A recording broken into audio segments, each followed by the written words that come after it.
ओम श्री गणेशाय नमः। मित्रों, आज इस वीडियो के माध्यम से हम बात करेंगे विश्वामित्र का रोष, वशिष्ठ जी का राजा दशरथ को समझाना, राजा दशरथ का श्री राम को बुलाने के लिए द्वारपाल को भेजना तथा श्री राम के सेवकों का महाराज से श्री राम की वैराग्यपूर्ण स्थिति का वर्णन करना। इस पे चर्चा होगी मित्रों। और वाल्मीकि जी कहते हैं, भरद्वाज श्रोहवश नेत्रों में आंसू भरकर राजा के द्वारा कही गई इस बात को सुनकर विश्वामित्र जी कुपित हो उठे।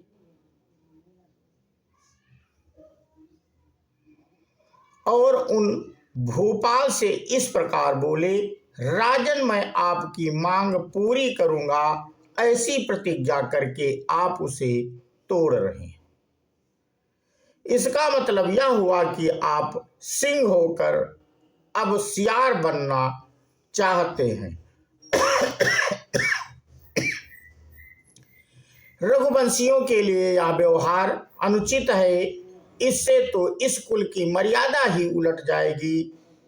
शीत रश्मि चंद्रमास में कभी उष्ण किरणें नहीं प्रकट होती। आपसे ऐसे व्यवहार की कदापि आशा नहीं की जाती थी। राजन, यदि आप अपनी प्रतिज्ञा की पूर्ति करने में असमर्थ हैं तो मैं जैसे आया था उसी तरह लौट जाऊंगा। ककुत वंशी नरेश, आप अपनी प्रतिज्ञा से भ्रष्ट होकर बंधुओं के साथ सुखी हुई। महामुनि विश्वामित्र को क्रोध से आक्रांत जान उत्तम व्रत का पालन करने वाले धैर्यवान और बुद्धिमान वशिष्ठ जी बोले, राजन, आप इस इक्ष्वाकु कुल में साक्षात दूसरे धर्म के समान उत्पन्न हुए हैं। आप श्रीमान दशरथ तीनों लोकों में सज्जनोचित सद्गुणों से विभूषित हैं, धैर्यवान तथा उत्तम व्रत के पालक हैं। आपको धर्म का त्याग नहीं करना चाहिए। आप धर्म और यश संपन्न होकर ही तीनों लोक में विख्यात हुए हैं। अपने धर्म को समझिए, उसका परित्याग न कीजिए। ये मुनि तीनों लोकों का शासन करने में समर्थ हैं। आपको इनकी आज्ञा का पालन करना चाहिए। राजन, करूंगा ऐसी प्रतिज्ञा करके यदि आप उसका पालन नहीं करते तो यह मिथ्या भाषण आपके इष्ट और आपूर्ति यज्ञ यागादि तथा वापी कूप आदि के निर्माण से होने वाले पुण्य को हर लेगा। इसलिए श्री राम को विश्वामित्र जी के हाथ में सौंप दीजिए। आप इक्ष्वाकु वंश में उत्पन्न हुए हैं और स्वयं विख्यात राजा दशरथ हैं। यदि आप अपने वचन का पालन नहीं करते तो दूसरा कौन करेगा। ये विश्वामित्र जी धर्म के मूर्तिमान स्वरूप हैं। ये बल और पराक्रम से संपन्न वीर पुरुषों में श्रेष्ठ हैं। संसार में सबसे अधिक बुद्धिमान है तथा तपस्या के परम आश्रय हैं। चराचर प्राणियों सहित त्रिलोकी में यह प्रसिद्ध है कि ये विश्वामित्र जी नाना प्रकार के अस्त्रों को जानते हैं। जिन अस्त्रों का इन्हें ज्ञान है उन्हें दूसरा कोई पुरुष ना तो जानता है और ना भविष्य में जान सकेगा। देवता, ऋषि, असुर, राक्षस, नाग, यक्ष और गंधर्व ये सब एक साथ मिलकर आ जाएं तो भी विश्वामित्र मुनि की समानता नहीं कर सकते।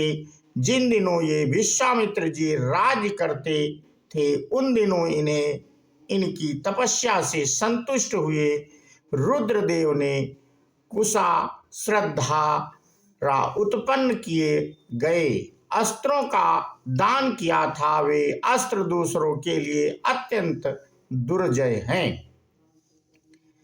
उन अस्त्रों के अभिमानी देवता कुशास्त्र के पुत्र हैं और संहार करने में प्रजापति के पुत्र रुद्रदेव की समानता करते हैं।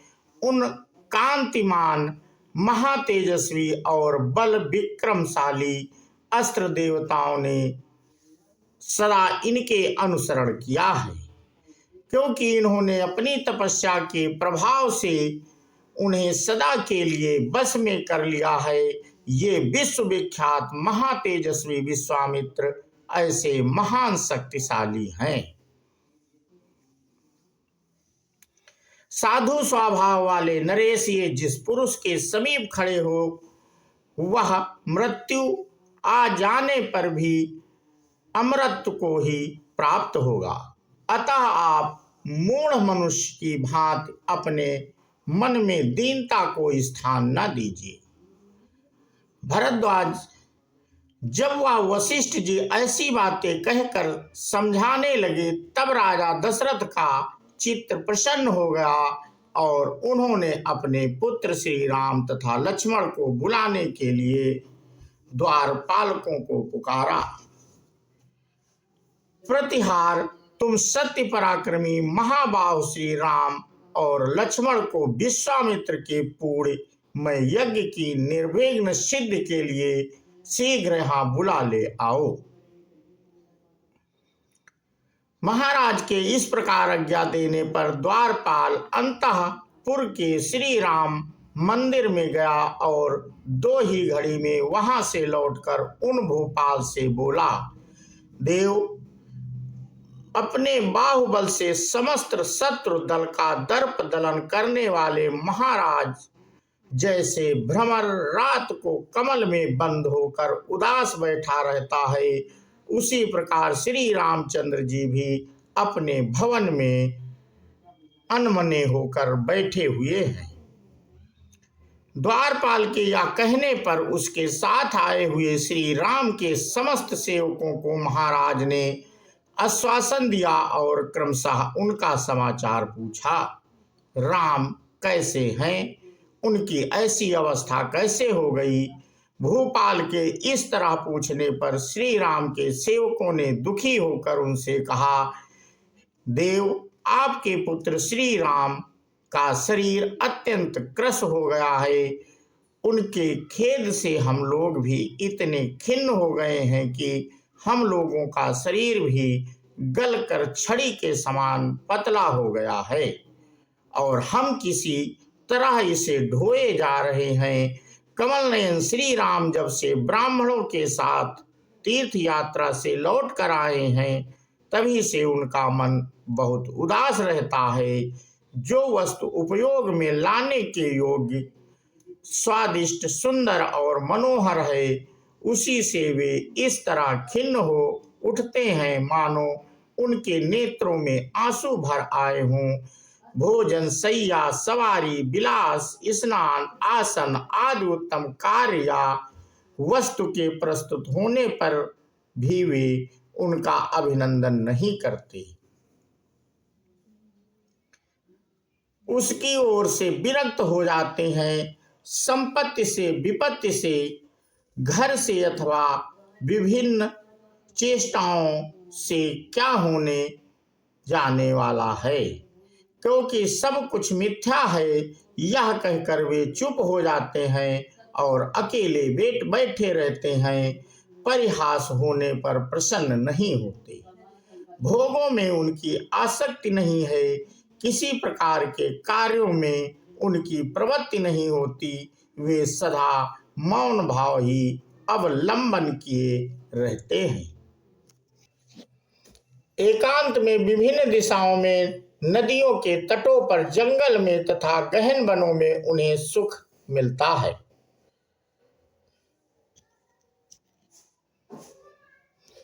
वहीं उनका मन लगता है। भूपाल, वे पहनने के वस्त्र तथा खाने पीने की वस्तुएं न लेकर सदा उनकी ओर से विमुख ही रहते हैं तथा उस विमुखता या विरक्त के द्वारा सन्यासी या तपस्वी के आचार का अनुसरण करते हैं।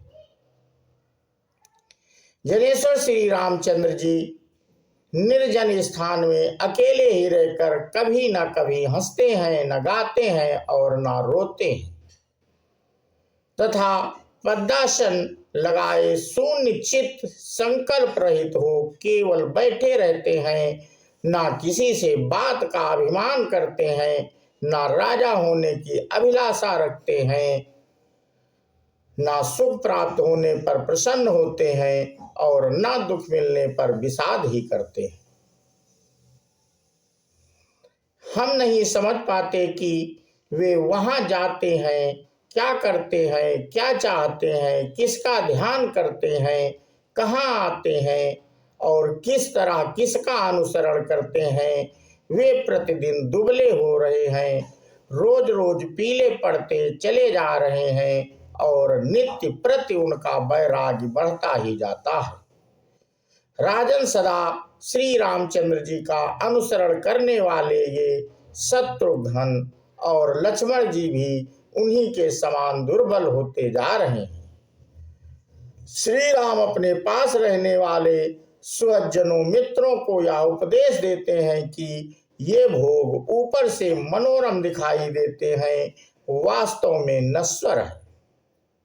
अतः इनमें तुम लोग अपना मन न लगाओ। हम लोगों ने आयासरहित परम पद की प्राप्ति दूर हटाने वाली चेष्टाओं द्वारा ही अपनी सारी आयु व्यर्थ बिता दी। इस प्रकार मधुर और स्फुट वाणी से बारंबार गुनगुनाते रहते हैं। यदि पास बैठा हुआ कोई सेवक उनका अभिनंदन करते हुए यह कहे कि आप सम्राट हो, तो वे उसके इस कथन को उन्मत्त प्रलाप सा समझकर अन्यमनस्क हो हंसने लगते हैं तथा सदा मुनिवृत्ति से रहते हैं। ना तो किसी की कही हुई बात को सुनते हैं और ना सामने पूरी पड़ी हुई वस्तु और दृष्टिपात ही करते हैं। सुंदर से सुंदर वस्तु प्राप्त होने पर भी सर्वत्र उसकी अवहेलना ही करते हैं। जैसे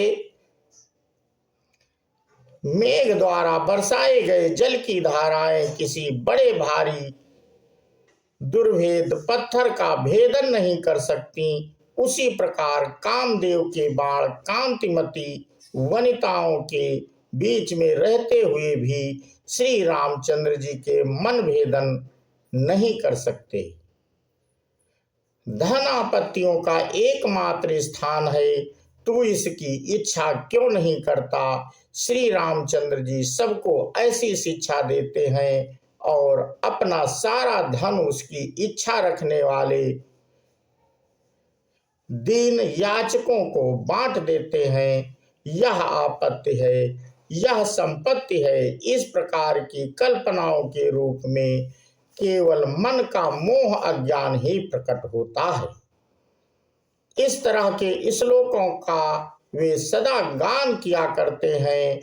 हाथ में हाय मैं मारा गया, मैं अनाथ हो गया, इस प्रकार सब लोग चीखते चिल्लाते रहते हैं, तो भी किसी को इस संसार से वैराग्य नहीं होता। यह कितने आश्चर्य की बात है।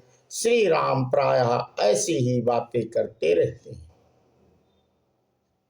तो ये बातें सब श्री रामचंद्र जी के मित्रों द्वारपाल राजा दशरथ को बता रहे हैं और आज का प्रसंग हम यहीं पे समाप्त करते हैं।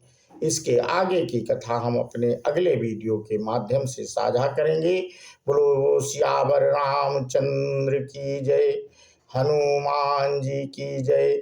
जय हिंद, जय भारत, वंदे मातरम।